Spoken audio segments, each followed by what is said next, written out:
এইভাবে ডাটা চচ্চড়ি রান্না করলে স্বাদ হবে দ্বিগুণ। নমস্কার বন্ধুরা, আজকে রেসিপিতে সবাইকে অনেক অনেক স্বাগত। বন্ধুরা, আজকে আমি একটি রেসিপি বানাবো ডাটা চচ্চড়ি। তো চলুন শুরু করা যাক। কড়াইটা বসিয়ে দিয়েছি, দিয়ে দেবো পরিমাণ মতো সরষের তেল,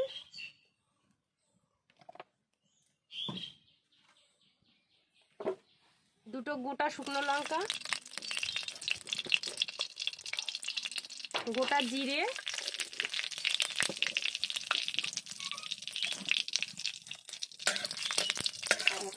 একটুখানি পেঁয়াজ কুচি,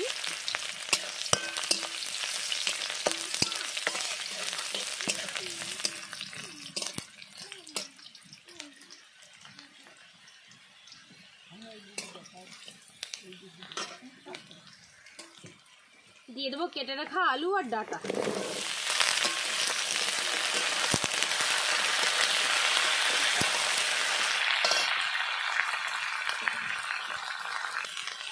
স্বাদ মতো লবণ,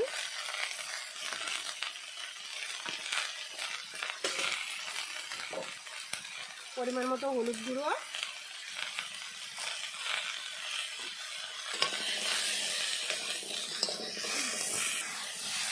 আর 2 থেকে 3 মিনিট মতো ভেজে নিয়েছি। এখন দিয়ে দেবো বেটে রাখা আদা, কাঁচা লঙ্কা আর সর্ষে।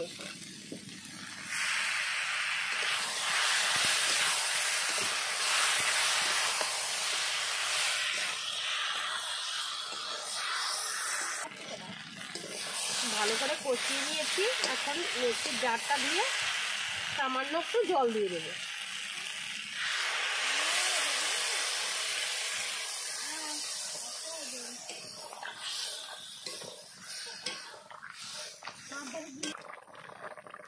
আমি এবার 2 থেকে 3 মিনিট মতো ঢেকে দেবো।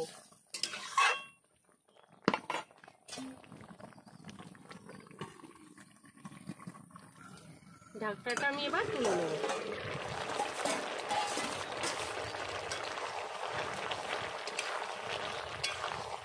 বন্ধুরা, এইভাবে ডাটা চচ্চড়ি করলে এতটাই সুস্বাদু হয় যে এক থালা ভাত নিমেষেই শেষ হয়ে যায়।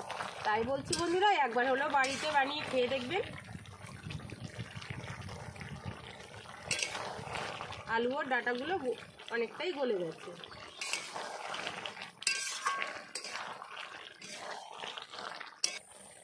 দিয়ে দেবো একটু চিনি,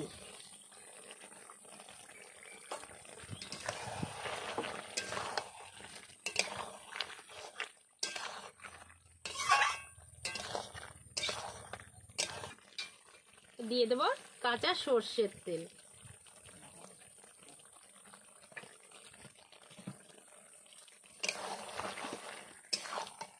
তো দেখুন, তৈরি আমার দারুণ সুস্বাদু ডাটা চচ্চড়ি। এখন আমি নামিয়ে নেব।